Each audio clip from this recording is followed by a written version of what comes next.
बिस्मिल्लाहिर्रहमानिर्रहीम। Students, lecture 1 की recording मैंने शेयर कर दी थी ग्रुप में, लेकिन जो स्टूडेंट नहीं ले रहे क्लासेस उनको मैं दोबारा यही कहूँगा कि वो लाइव क्लासेस लाजमी लिया करें, क्योंकि अटेंडेंस आपकी लाजमी होती है। और लाइव क्लास का फ़ायदा ये होता है कि लाइव एक तो चीज़ें बंदा ध्यान से सुनता है, साथ में लिखता है।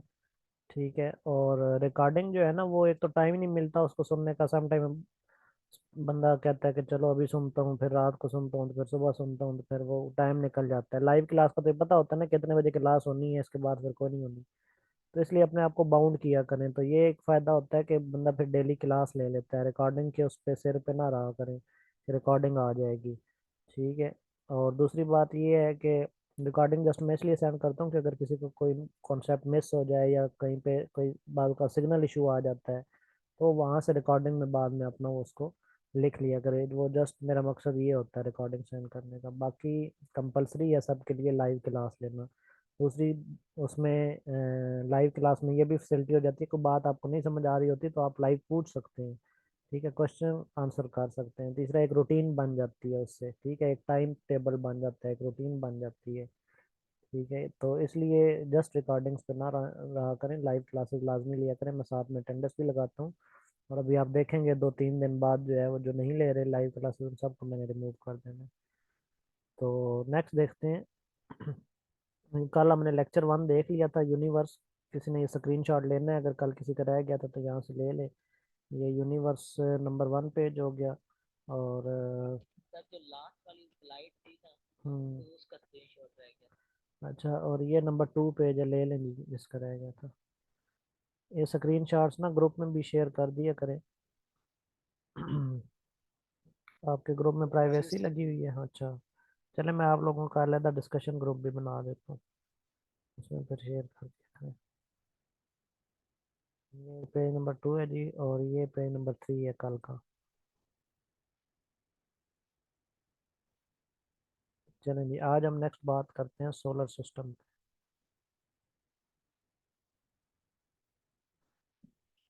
सोलर सिस्टम,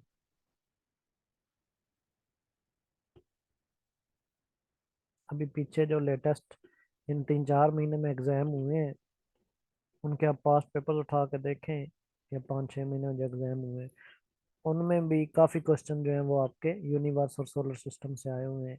ठीक हो गया। और ये फिर इसी तरीके से जितने भी मैंने टॉपिक्स लिखे हैं वो सारे वो टॉपिक्स हैं जो आपके पास पेपर में जिन जिन टॉपिक से क्वेश्चंस आते हैं। ठीक हो गया, तो हम तमाम टॉपिक्स को बारी बारी अब कवर कर रहे हैं।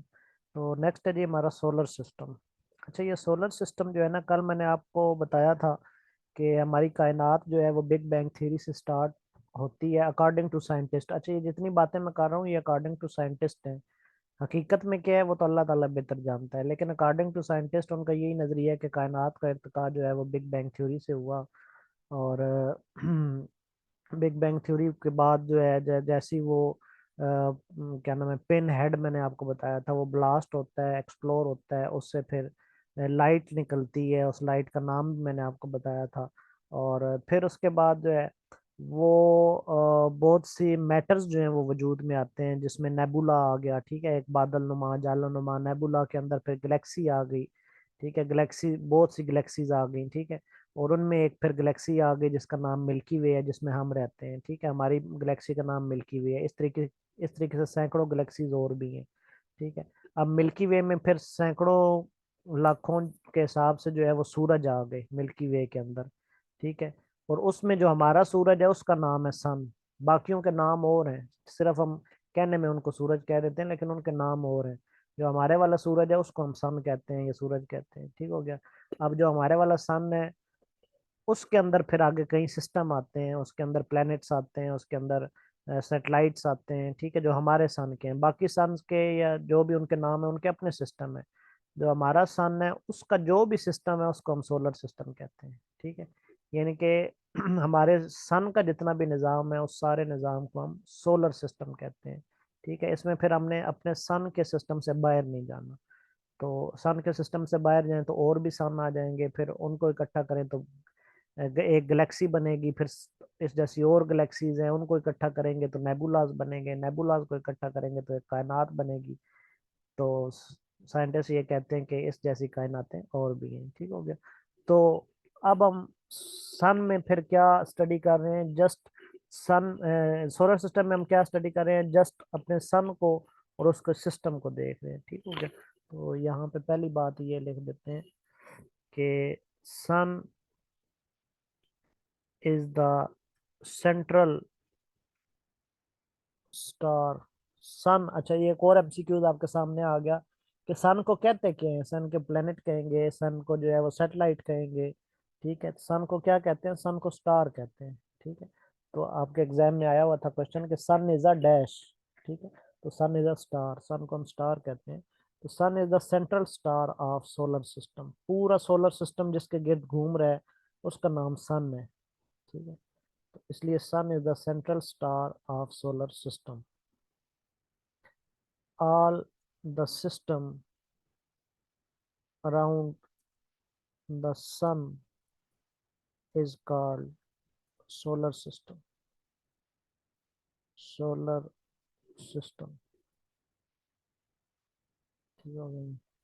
फिर ये है कि नंबर 3 पॉइंट कि ये जो सोलर सिस्टम है इसका फादर कौन है, किसने इसको क्या नाम है डिस्कवर किया, या किसने इस पे रिसर्च की, या किसने इसको डिस्क्राइब किया। तो Nicolas Copernicus is the father of solar system. Nicholas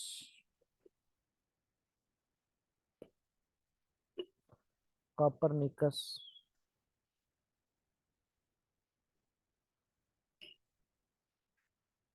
is the father of solar system। ठीक है, इसने 16 सेंचुरी में इस पे वर्क किया, 16 century.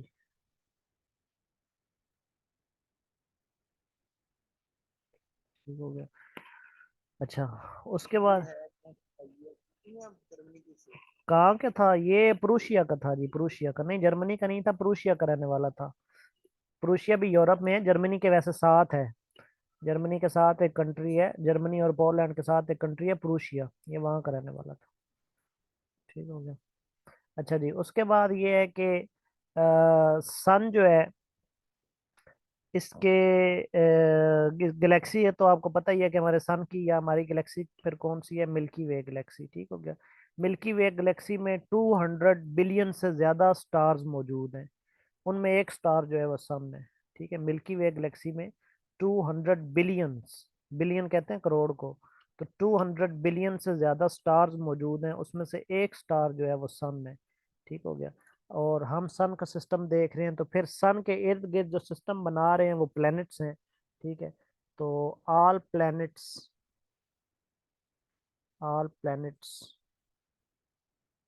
revolves around the sun। all planets revolves around the sun, जितने भी प्लैनेट्स हैं वो सन के गिर्द क्या करते हैं जी, रिवॉल्व करते हैं। तो यहाँ पे फिर एक चीज क्लियर कर लें कि एमसीक्यूज में आता है जी, प्लैनेट्स जो हैं वो सन के गिर्द, या अर्थ जो है वो सन के गिर्द रिवॉल्व करती है या रोटेट करती है, तो रिवॉल्व करती है। ठीक है, इसकी मिसाल मैं ऐसे दे देता हूँ। रोटेट होता है अपने एक्सिस के गिर्द घूमना, और रिवॉल्व होता है बड़े चक्कर में घूमना, अपने एक्सिस से बाहर घूमना। ठीक है, अपने एक्सेस से बाहर घूमे तो रिवॉल्व होता है, अपने एक्सेस के ऊपर घूमे तो रोटेट होता है। जिस तरह इसकी एक मैं मिसाल ये देता हूँ, सम टाइम ना हम फॉर एग्जांपल हम परेशान हो ना, तो हम जो हमारे पास की होती है ना अपनी चाबी, उसका वो जो गोल सा रिंग होता है, उसको अपनी उंगली में डाल के ना तो हाथों पे यूं घुमा भी रहे होते हैं और परेशानी में चक्कर भी काट रहे होते हैं। ठीक है, अपना वो चाबी का जो रिंग होता है वो अपनी उंगली में डाल के साथ साथ घुमा रहे होते हैं, और साथ साथ पूरे कमरे में हम चक्कर भी लगा रहे होते हैं और कुछ सोच रहे होते हैं साथ साथ। ठीक हो गया। तो वो जो रिंग जो है जो हमारी उंगली पे घूम रहा है वो रोटेशन है, और जो हम कमरे में घूम रहे हैं वो रेवोल्यूशन है। ठीक हो गया। तो इसी तरीके से जमीन या सूरज जो अपने एक्सिस में के गिर्द घूमता है तो वो रोटेशन कहलाती है, और जब वो सूरज के गिर्द, जमीन सूरज के गिर्द घूमती है या सूरज मिल्की वे गैलेक्सी के गिर्द घूमता है तो वो रेवोल्यूशन कहलाती है। ठीक हो गया। तो सन जो है वो मिल्की वे गैलेक्सी के गिर्द रिवॉल्व करता है, और प्लैनेट्स जो है वो सन के गिर्द रिवॉल्व करते हैं। ठीक हो गया। और मिल्की वे गैलेक्सी जो है वो ब्लैक होल के गिर्द रिवॉल्व करती है। ठीक हो गया। तो ये सारी बातें लिख लें। All planets revolve around the sun. और कितने प्लैनेट्स हैं हमारे पास? 8 प्लैनेट्स हैं। There are 8 planets. सर जो सन है वो रोटेशन भी करता है, रेवोल्यूशन भी करता नहीं, सन भी रोटेशन करता है, वो भी अपने एक्सिस के गिर्द घूमता है। सन जो है वो भी रोटेशन करता है और रेवोल्यूशन भी करता है। ठीक हो गया। जमीन सन के गिर्द, सन मिल्की वे गैलेक्सी के गिर्द, मिल्की वे गैलेक्सी ब्लैक होल के गिर्द। ठीक हो गया। अच्छा जी। उसके बाद अब ये है कि सन की उम्र क्या है। ठीक है, सन कितना पुराना है। ठीक है, तो इसकी एज जो है वो 4.6 बिलियन ईयर्स है। ठीक है, क्वेश्चन आता है एज ऑफ सन। तो 4.6 बिलियन, बिलियन कहते हैं 1 करोड़ को, बिलियन ईयर्स। ठीक है, इनके 4.6 करोड़ हो तो इतने साल हो तो वो तकरीबन जो है वो सन बनता है। ठीक हो गया, सन की एज बनती है। ठीक हो गया। अच्छा, उसके बाद साइज ऑफ सन। ठीक है, साइज ऑफ सन जो है वो क्या होता है? इनके टोटल सन का कितना साइज है, उसके टोटल जो है कितना उसका मैवर है। ठीक हो गया।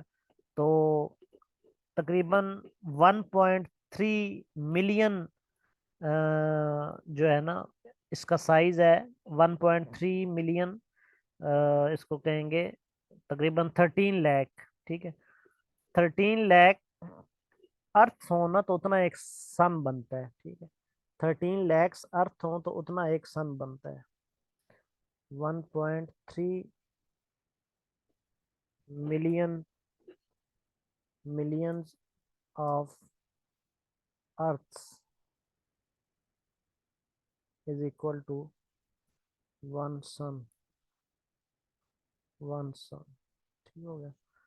अच्छा, फिर इसको अगर गैलेक्टिक ईयर्स में नापा जाए या गैलेक्टिक ईयर में पूछा जाए कि सन की एज क्या है गैलेक्टिक गैलेक्टिक या कॉस्मिक ईयर में। ठीक है, तो ये 18 गैलेक्टिक या कॉस्मिक ईयर ओल्ड है। सन जो है इट इज 18 गैलेक्टिक और कॉस्मिक ईयर्स ओल्ड। अब गैलेक्टिक और कॉस्मिक ईयर क्या होता है वो भी समझ लें।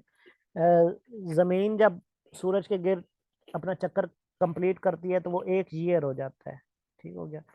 और सन को मैंने बताया कि सन किसके गिर्द अपना चक्कर कंप्लीट करता है? मिल्की वे गैलेक्सी के गिर्द।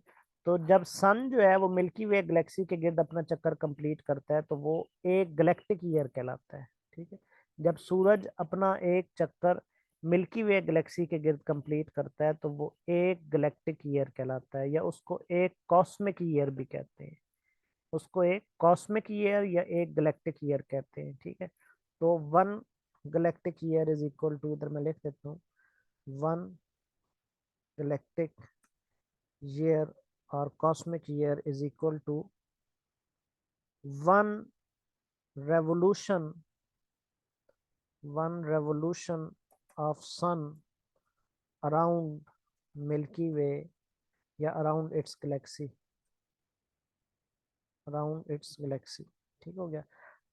अब ये है कि जब सूरज ने अपनी गैलेक्सी के गिर्द चक्कर लगाना है वो तो 1 साल हो गया, लेकिन ये सूरज कितने अरसे में ये मुकम्मल करता है एक चक्कर?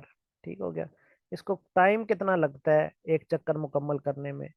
तो इसको टाइम लगता है 224 मिलियन ईयर्स का। हमारी जमीन के 224 मिलियन ईयर्स हों तो अपना ये सिर्फ एक चक्कर मुकम्मल करता है गैलेक्सी के गिर्द। ठीक हो गया। इसका मतलब ये है कि वन रेवोल्यूशन, यानी कि एक चक्र को हम क्या कहेंगे? One revolution of sun. Revolution मैंने इसलिए पहले आपको एक्सप्लेन कर दिया कि रेवोल्यूशन से क्या मुराद है। आवाज किसी के ऊपर नहीं, बंद कर दिया। तो वन रेवोल्यूशन ऑफ सन मतलब क्या है कि सूरज का एक चक्कर गैलेक्सी के गिर्द इज इक्वल टू कितने के बराबर है? 224 मिलियन, मिलियन कहते हैं 10 लाख को, million years of the earth. ठीक है, यानी कि हमारी जमीन के 224 मिलियन ईयर्स हों, ठीक है, तो वो सूरज के जस्ट एक रेवोल्यूशन के बराबर होते हैं, वो सूरज के जस्ट एक रेवोल्यूशन के बराबर होते हैं, ठीक हो गया। और सूरज का जो एक रेवोल्यूशन है वो क्या कहलाता है, 1 गैलेक्टिक ईयर।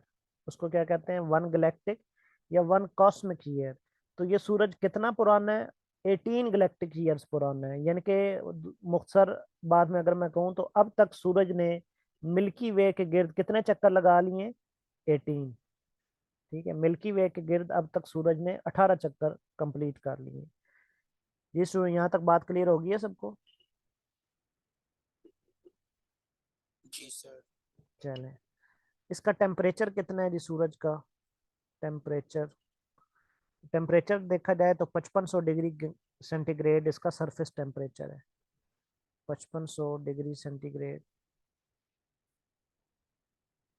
सरफेस टेम्परेचर,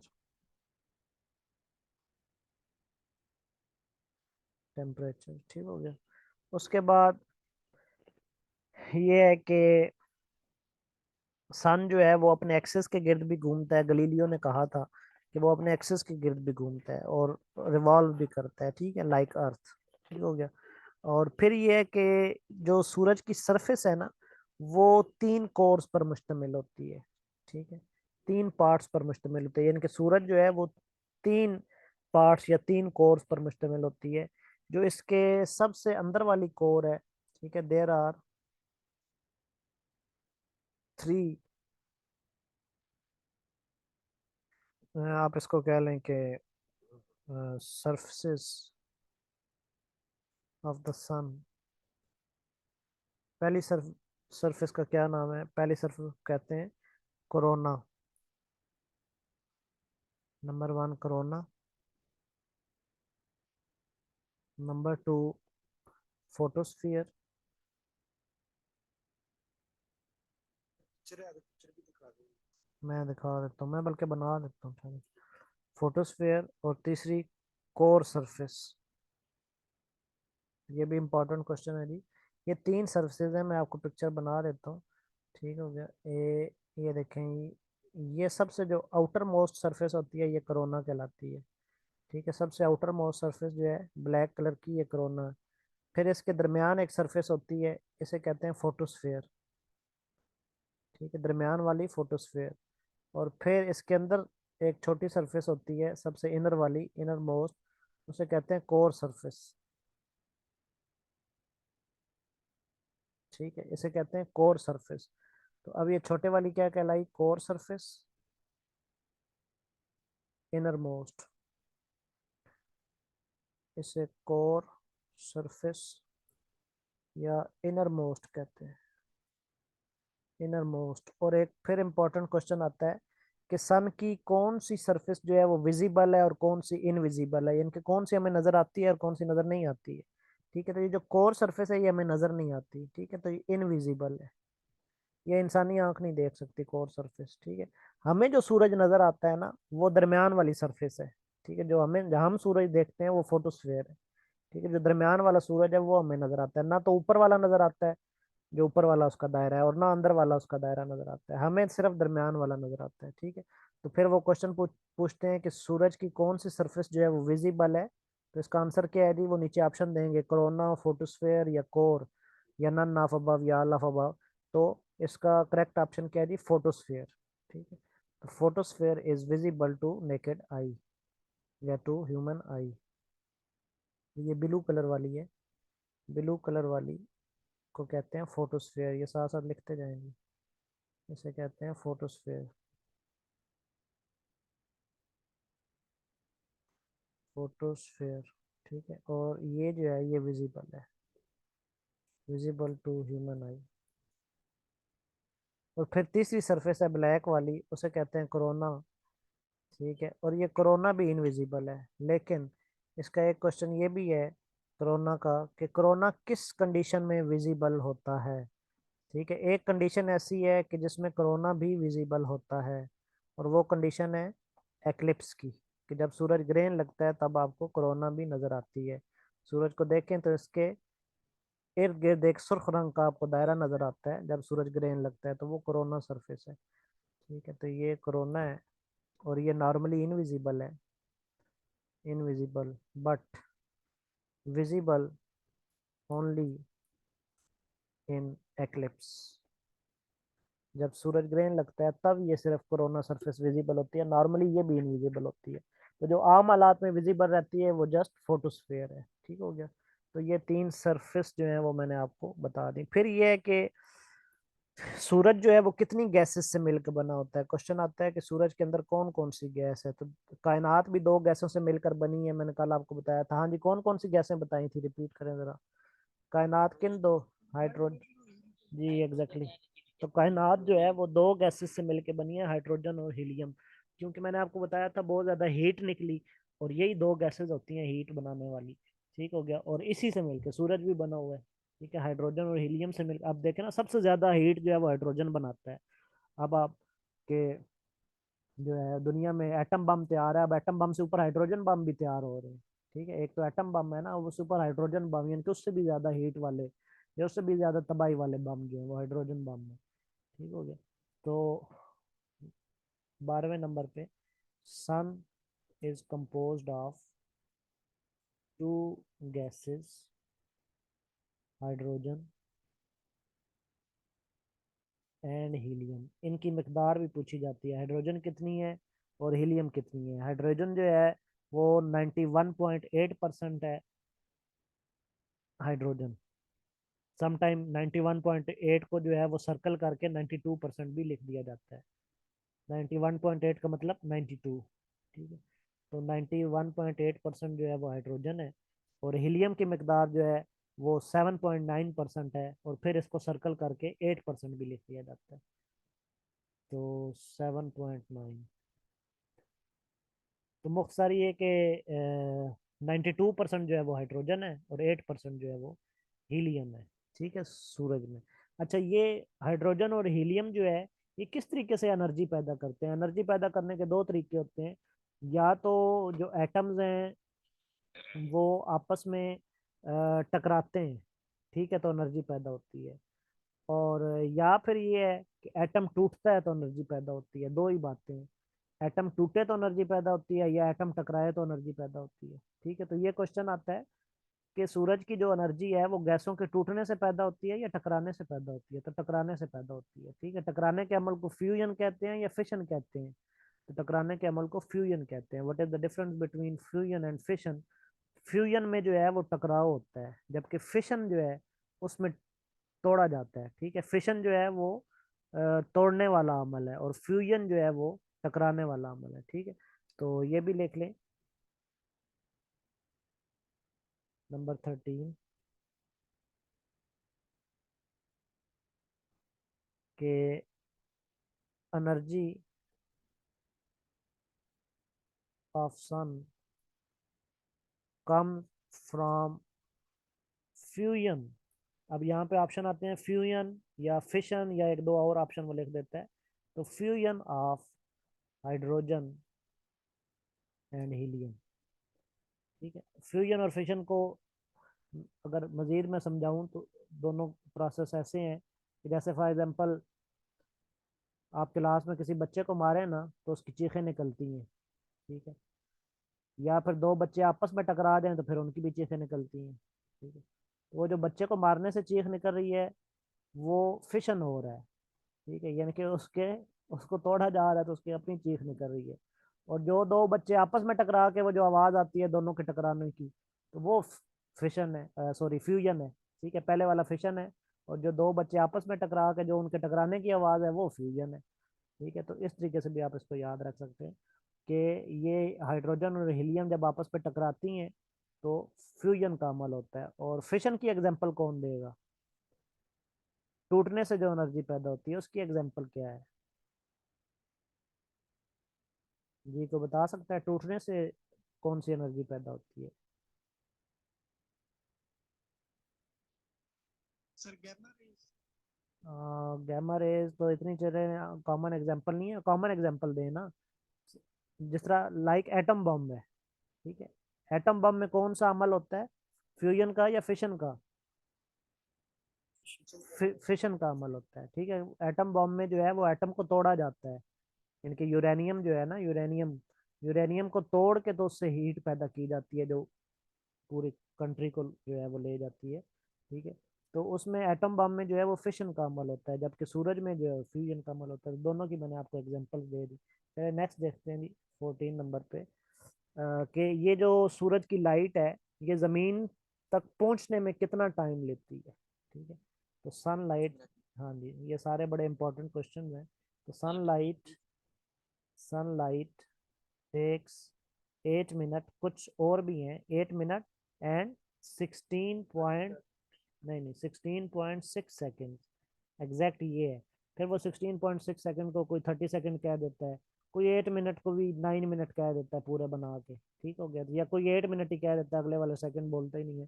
तो बहरहाल वो जो है वो आगे पीछे वाली वैल्यूज है, एग्जैक्ट वैल्यू है 8 minute 16.6 second to reach on अर्थ।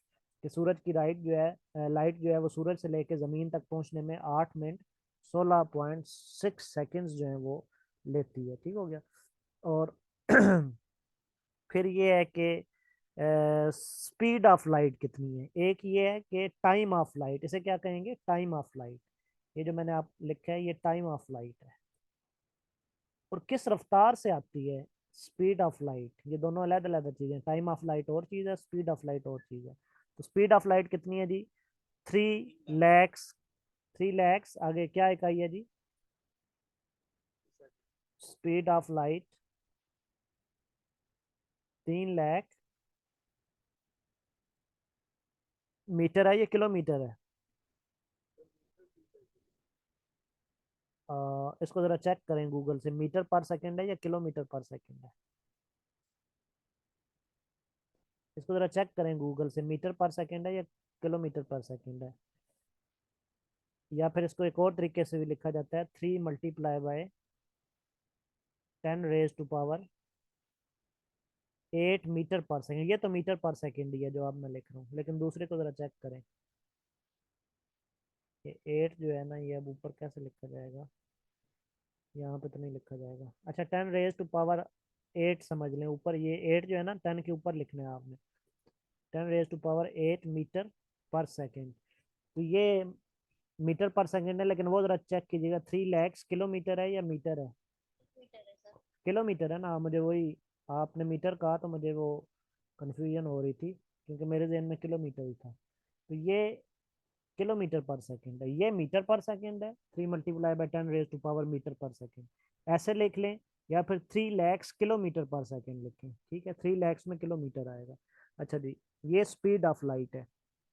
उसके बाद आपके सन पे भी कुछ डार्क स्पॉट्स हैं, जिस जिस तरह आपको चांद पे डार्क स्पॉट्स नजर आते हैं, इस तरीके से सन पर भी कुछ डार्क डार्क स्पॉट्स हैं, ठीक है। उन डार्क स्पॉट्स को क्या कहा जाता है, क्वेश्चन आता है, तो उनको सन स्पॉट्स कहा जाता है। और क्या ये हॉटर होते हैं, ये कूलर होते हैं, तो ये डार्क स्पॉट्स जो है सन पर कूलर होते हैं, ठीक है। Dark spots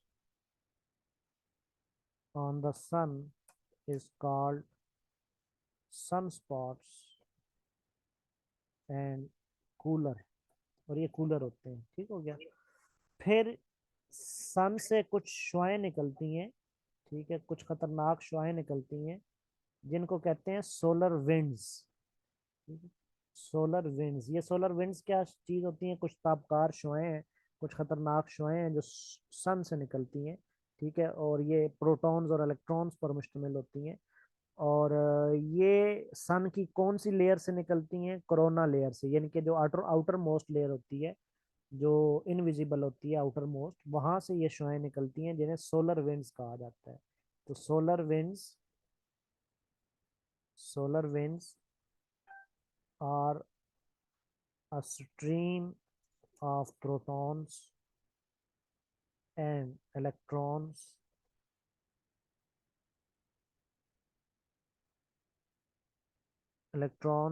blowing out of corona, corona mean उसकी जो सरफेस है, ठीक हो गया। तो ये शुआएं बड़ी खतरनाक होती हैं, ये जमीन पर आती हैं, लेकिन जमीन तक आते आते इसको दो मैग्नेटिक फील्ड कंट्रोल करते हैं। एक तो ओजोन लेयर कंट्रोल करती है, ठीक है, फिर ओजोन लेयर को भी क्रॉस करके जमीन पर जो पहुंच जाती हैं, तो ये दो जगह पे पहुंचती हैं जमीन पर। एक जमीन के नॉर्थ पोल पे पहुंचती हैं, एक जमीन के साउथ पोल पे पहुंचती हैं। ठीक है, जमीन का ऊपर वाला पोल जो है वो नॉर्थ नॉर्थ पोल होता है, जमीन का नीचे वाला पोल जो है वो साउथ पोल होता है। ठीक हो गया। तो नॉर्थ पोल में कौन सा कंट्री आता है? नॉर्वे। ठीक है, नॉर्वे जो है वो नॉर्थ पोल में है। और साउथ पोल में कौन सा कंट्री आता है? अंटार्कटिका, वो पूरा कॉन्टिनेंट ही है। ठीक है, तो वो साउथ पोल में आता है। नॉर्थ पोल में नॉर्वे है और आर्कटिक ओशन भी है, और साउथ पोल में जो है वो अंटार्कटिका है। ठीक हो गया।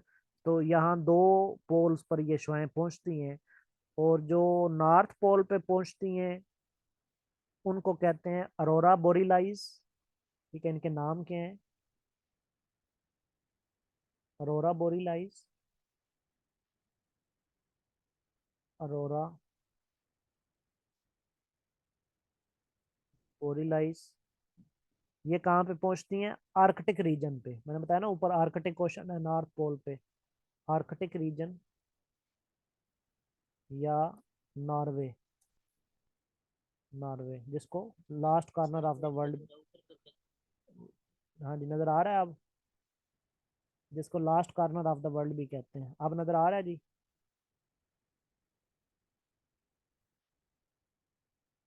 थोड़ा पेज को ऊपर करके देखिए। पेज तो अब ऊपर नहीं होगा, नजर नहीं आ रहा। आ रहा है सर। अच्छा चलें अब। नजर आ रहा है अरोरा, थोड़ा सा हाइट है बाकी सब हाँ सेम। हाँ, वो AURORA, अरोरा।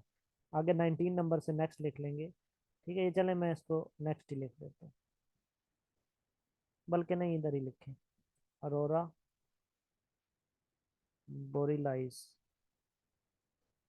अच्छा, ये कहाँ पे पहुंचती हैं? ये आर्कटिक रीजन पे पहुंचती हैं, आर्कटिक रीजन। या फिर कंट्री कौन सा है? Norway. Norway is the last corner of the world, north pole पे। ठीक हो गया। इनसे नुकसान क्या होता है? मैं बताता हूँ। तो इनसे नुकसान होता है, बड़ी ये सख्त शौएं होती हैं, ताबकार शौएं होती हैं, और इनसे जो है वो स्किन डैमेज होने का खतरा होता है, या फिर ज़मीन डैमेज होने का खतरा होता है। ठीक हो गया। लेकिन लेकिन क्या है कि वो भी बताता हूँ। और दूसरी शौएं कौन सी हैं? दूसरी शौएं हैं अंटार्कटिक रीजन पे जो पहुंचती हैं, उनका नाम है aurora australis. Aurora, second one are, second कौन सी है? अरोरा ऑस्ट्रेलाइज। ऑस्ट्रेलिया से आप याद रख सकते हैं, ऑस्ट्रेलिया चूंकि साउथ साइड पे है। ठीक है, तो ये ऑस्ट्रेलाइज, ठीक है, जो कि अंटार्कटिक रीजन पे पहुंचती हैं। इनका रीजन कौन सा है? Antarctic, Antarctic region. ठीक है, इस पे नीचे यानी यानी कि साउथ पोल, ये साउथ पोल है और वो नॉर्थ पोल है। ठीक है, ये नॉर्वे वाला नॉर्थ पोल है, नॉर्वे से नॉर्थ, नॉर्थ पोल। तो ये पहुंचती हैं, लेकिन इनको ख़त्म करने के लिए, या ये नीचे ना पहुंचे, ठीक है, ज़मीन पर ना पहुंचे, तो अल्लाह ताला ने ना ओजोन के बाद भी एक मैग्नेटिक फील्ड पैदा किया हुआ है ज़मीन पे, जो कि कहलाता है अर्थ्स मैग्नेटोस्फेयर। अर्थ्स मैग्नेटोस्फेयर, ये भी क्वेश्चन आ चुका है कई बार कि अर्थ मैग्नेटोस्फेयर क्या है और ये किन शुआओं को रोकता है। ठीक है, तो अर्थ मैग्नेटोस्फेयर जो है, ये ऐसा मैग्नेटिक फील्ड है जो नॉर्थ पोल की और साउथ पोल की जो ये सोलर विंड्स हैं, इसका नाम क्या हम इस्तेमाल करेंगे? सोलर विंड्स, उनको जमीन पर पहुंचने से रोकता है। तो फिर इसका आप लिख लें कि Earth magnetosphere acts as a shield against aurora, aurora borealis and aurora australis. लिख लें जी जल्दी से। Earth magnetosphere acts as a shield against aurora borealis and aurora australis. यानी कि जो नॉर्थ पोल पे पहुंचती हैं अरोरा बोरिलाइज, जो साउथ पोल पे पहुंचती हैं अरोरा ऑस्ट्रेलाइज। इनको पहुंचने से ये मैग्नेटिक फील्ड रोकता है। और जब मैग्नेटिक फील्ड रोकता है ना, तो अक्सर आपने देखा होगा नॉर्थ पोल या साउथ पोल पे, देखे ना आप, कोई वीडियो लगा के देखे ना नॉर्थ पोल या साउथ पोल की, और वहां पे ये लिख के देखें अरोरा बोरिलाइज, अरोरा ऑस्ट्रेलाइज, तो आपको ऐसे ना कलर्ड फॉर्म में शुआएं गिरती नजर आएंगी। ठीक है, जिस तरह फॉर एग्जांपल स्पीकर हम लगाए ना, साउंड सिस्टम, तो वो उसके जो कलर्ड फॉर्म में लाइटें ऊपर नीचे होती रहती हैं। ठीक है, इसी तरीके से वो लाइटें जो है ना, वो आपको वहाँ पे वीडियो में आप ये लिख के देखें तो आपको पता चल जाएगा, ये नज़र आएंगी अरोरा बोरिलाइज या अरोरा ऑस्ट्रेलाइज। ठीक हो गया। तो ये लेकिन इनको कंट्रोल कौन करता है? मैग्नेटोस्फेयर। ठीक हो गया जी स्टूडेंट, क्लियर हो गया।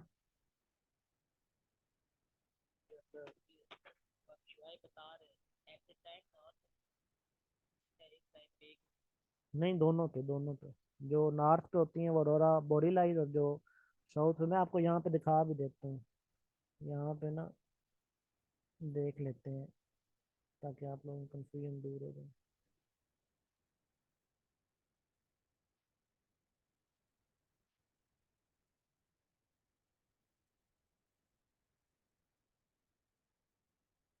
अरोरा बोरीलाइज, चलो बोरीलाइज देख लेते हैं। वो देखें, वो ऊपर आपको श्वाइन वो देखें रंग कलर्ड फॉर्म में ना गिरती हुई नजर आ रही है। ये नीचे मैं आप वीडियो करता हूँ ना, इधर से ही देख लें, वीडियो चलाने की क्या जरूरत है, वो साइड पे नजर आ रही है ना कलर्ड फॉर्म में, जिस तरह वो रेनबो टाइप होती है, ठीक है, रेनबो टाइप, वो देखें ऊपर बिल्कुल नॉर्थ पोल पे और साउथ पोल पे।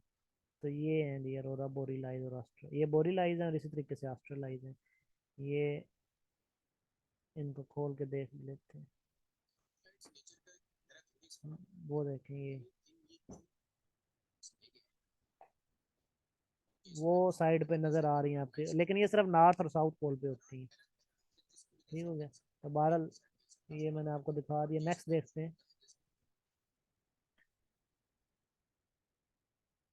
अच्छा जी, ये हो गया हमारा सन। ठीक है, सन के बारे में जितने ऑलमोस्ट क्वेश्चन आते हैं वो सारे मैंने आपको बता दिए। अब आते हैं इनके प्लैनेट्स पे। तो सन हैज 8 प्लैनेट्स। सूरज की डायरेक्ट इक्वेटर पे पड़ती है नॉर्थ और साउथ पोल पे कैसे शिवाय नहीं नहीं, सूरज की डायरेक्ट रोशनी तो इक्वेटर पे पड़ती है, लेकिन नॉर्थ और साउथ पे भी तो जाती है ना। लेकिन ये है कि नॉर्थ पे ज्यादातर, नॉर्थ और साउथ पे जो है ना वो हर रोज तो नहीं पड़ती, लेकिन जब जब वहां पे सूरज होता है तब तब पड़ती है।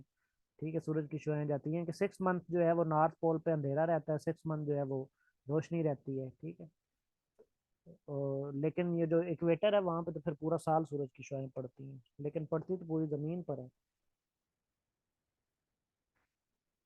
ठीक, तो जमीन चूंकि टेढ़ी है ना, टिल्टेड है, ठीक है, तो टिल्टेड होने की वजह से नॉर्थ और साउथ पोल जो है ना वो 6 महीने छुप जाते हैं, सूरज के सामने आते ही नहीं है, क्योंकि जमीन टेढ़ी है अपने मदार पे। ठीक है, तो टेढ़ा होने की वजह से जो जब वो टेढ़ी होती है तो सूरज जब राइट साइड पे होता है तो नीचे वाला हिस्सा छुप जाता है उसका, और जब सूरज लेफ्ट साइड पे होता है तो ऊपर वाला हिस्सा छुप जाता है। ठीक है, तो वो 6 महीने छुपा ही रहता है, तो इस वजह से वहां पे 6 महीने तक लाइट्स जो है वो नहीं पहुंचती। चलें नेक्स्ट देखते हैं जी।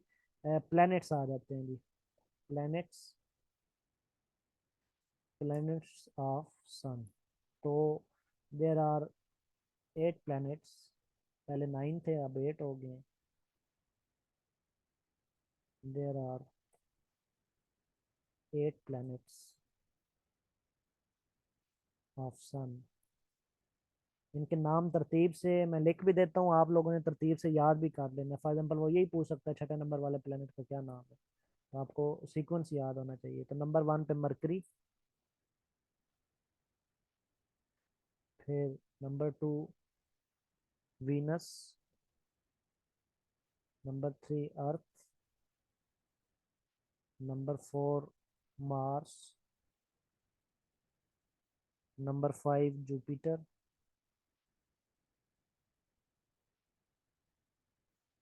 Number 6 Saturn, number 7 Uranus.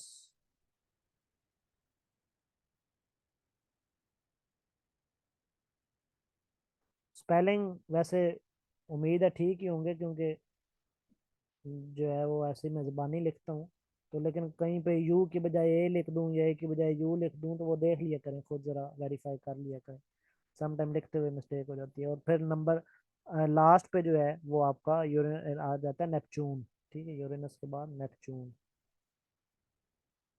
अच्छा जी, तो ये 8 प्लैनेट्स हैं हमारे पास, और इन 8 प्लैनेट्स में जो सबसे अब करीब तरीन है वो मरकरी है, और सबसे दूर जो है वो नेपच्यून है। पहले प्लूटो था लेकिन अब नेपच्यून है।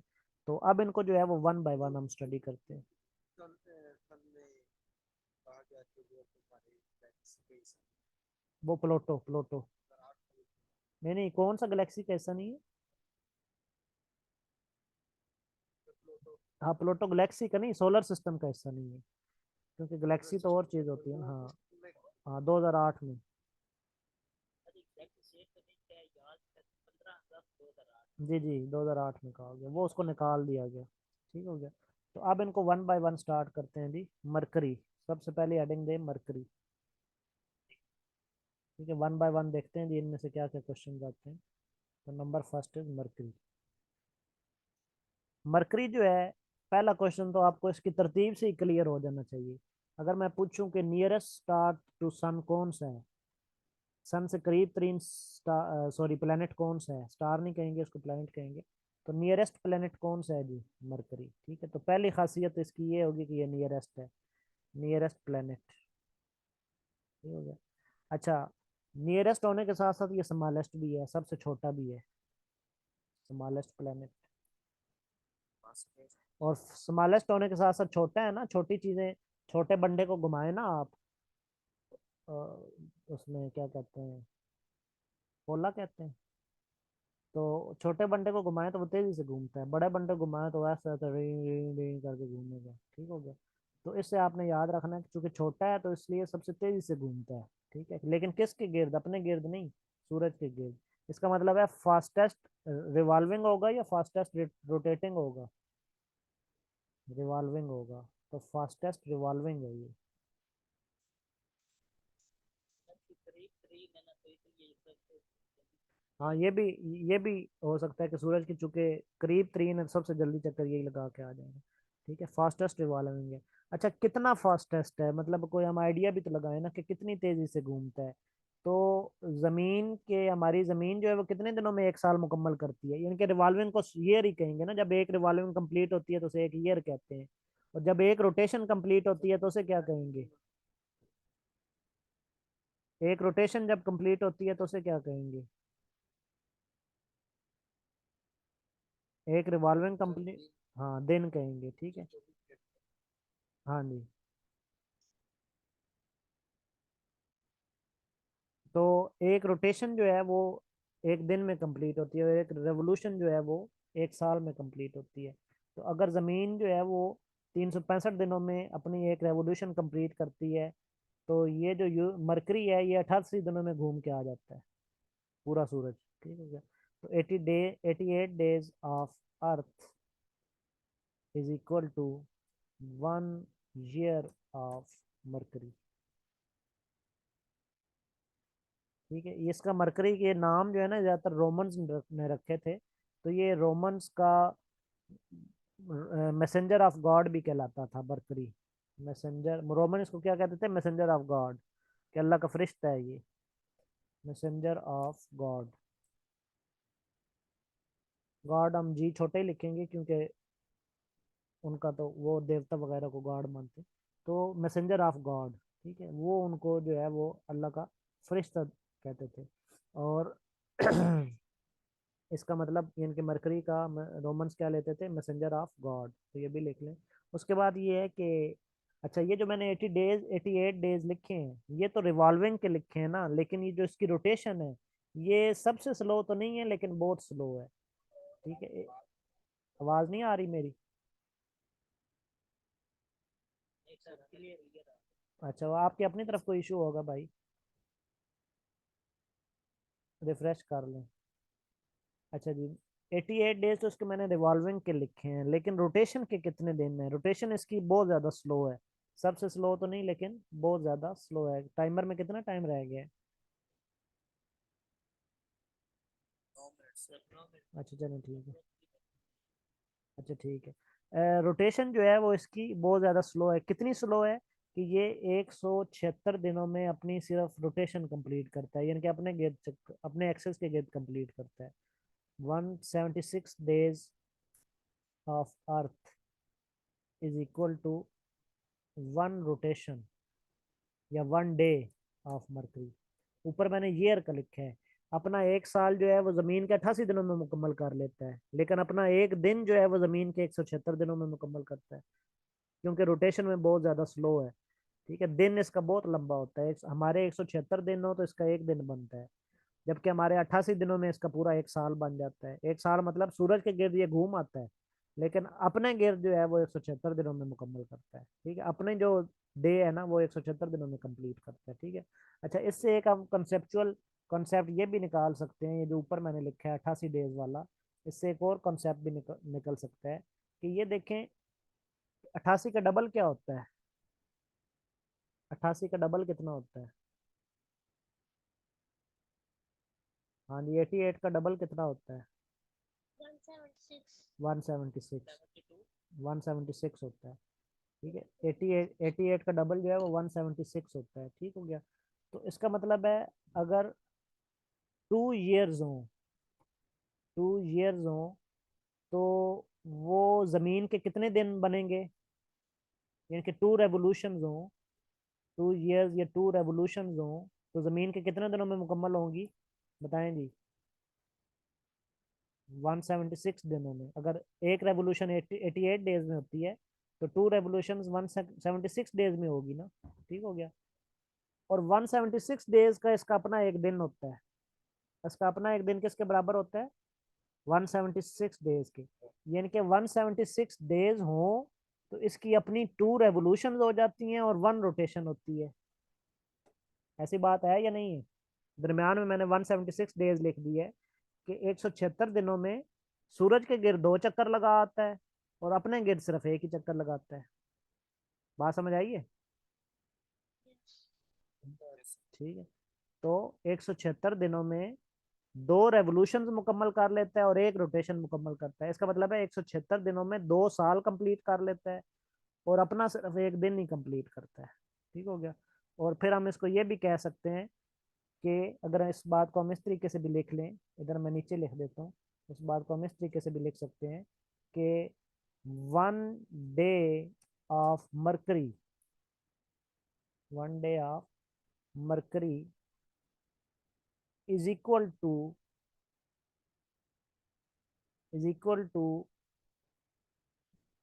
2 years ऑफ मरकरी। हाँ जी, ये बात दुरुस्त है या नहीं है? जी। जी सर। बल्कि 2 years जो है ना रेवोल्यूशन के नीचे लिखते हैं, ऊपर रेवोल्यूशन लिखी है ना तो 2 years इस तरफ कर देते हैं। 2 years of Mercury is equal to 1 day of Mercury. 1 day of Mercury यानी कि मरकरी का एक दिन इसके अपने 2 साल के बराबर होता है, इसके अपने। ठीक है, या फिर मरकरी के अपने 2 साल इसके एक दिन के बराबर होते हैं। ठीक है, तो ये कंसेप्ट आपने इस तरीके से क्लियर कर लेना। चलें जी आगे। नेक्स्ट ये है कि इसका सेटेलाइट भी कोई नहीं। ठीक है, तो मरकरी हैज नो सेटेलाइट। हमारा तो सेटेलाइट है ना नेचुरल, कौन सा है? मून। हमारा मून है। तो सेटेलाइट जो है ना वो जमीन से स्टार्ट होते हैं। ठीक है, और आगे आगे बहुत ज्यादा हैं। ठीक है, जो वो है ना सैटर्न, उसके तो 82 सेटेलाइट्स हैं, उसके 82 मून हैं सैटर्न के। हमारा सिर्फ एक है। ठीक है, लेकिन जो पहले 2 प्लैनेट्स है ना उनका कोई सेटेलाइट नहीं है, ना मरकरी का है ना वीनस का है। मून से स्टार्ट, सॉरी अर्थ से स्टार्ट होते हैं सेटेलाइट, पहले 2 का कोई सेटेलाइट नहीं है। अच्छा जी, उसके बाद हाँ जी।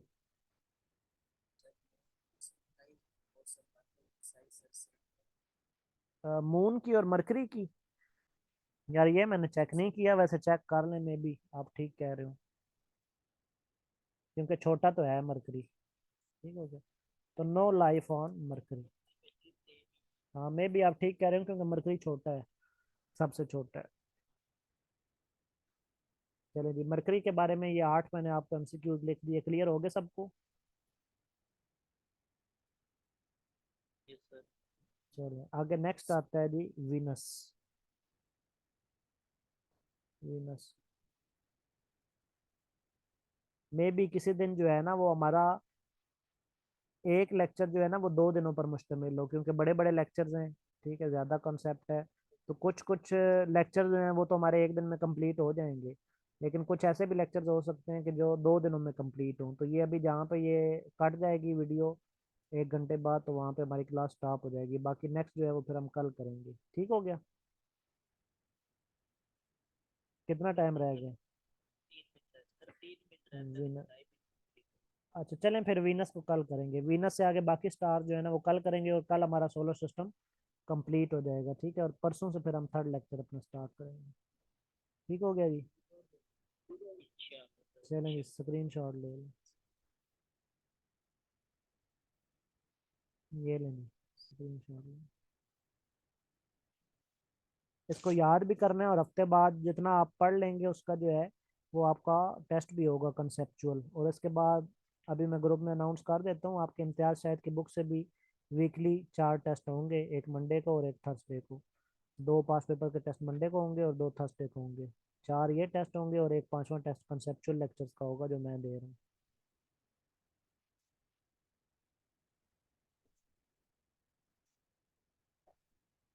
चलें जी, ले लें स्क्रीन शॉट।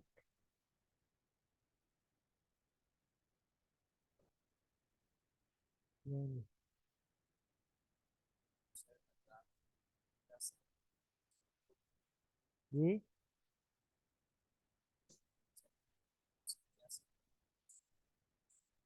पीडीएफ में तो नहीं होगी, देखता हूँ अगर हुई तो मैं शेयर करूंगा। आप बेशक हार्ड फॉर्म में ले लें, उससे पढ़ने में आसानी होती है। 96 एडिशन ले लें या 97, लेकिन वॉल्यूम 2 लीजिएगा जिसमें ईयर वाइज हैं पास पेपर्स। मैं अटेंडेंस ले लेता हूँ।